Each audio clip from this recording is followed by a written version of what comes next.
What are the different types of AI that we're seeing being used in healthcare? Well, I think you can roughly describe AI in healthcare into three kind of categories. One is assisted. So that's like your iRoomba vacuum cleaner. So there are robots in healthcare that can take a blood sample and do all the testing without humans involved, and then automate the process and then send the results into the electronic record. So that's assisted. It's a repetitive task that doesn't require a human to intervene or give, oversight over. That's just a very kind of a robotic process.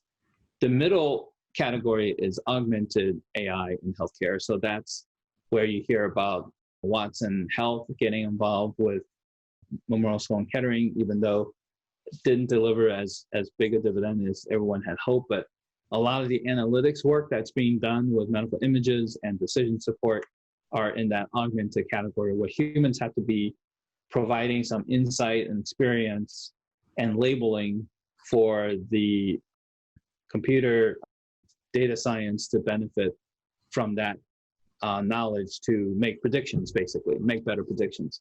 And then you have on the other end of the spectrum, what's called automated AI in healthcare, and that's autonomous, it's also called. So that's where a algorithm can really make its own decision without a human in the loop.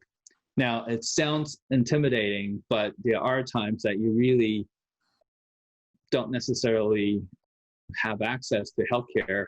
So, for instance, the IDXDR software that is approved for autonomous AI in healthcare can interpret a fundus photograph for diabetic retinopathy. And because that's based on a lot of ophthalmologist experience. So, but I still think with autonomous AI, the medical world is not quite ready to let these go entirely without oversight. And I think it's good for a while to have oversight. No different than, any modern technology. You just want to have enough human experience with the technology to feel more and more comfortable.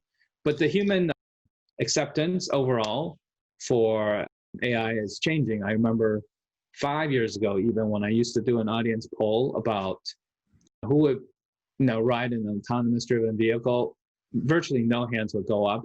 And now more than half the hands would go up.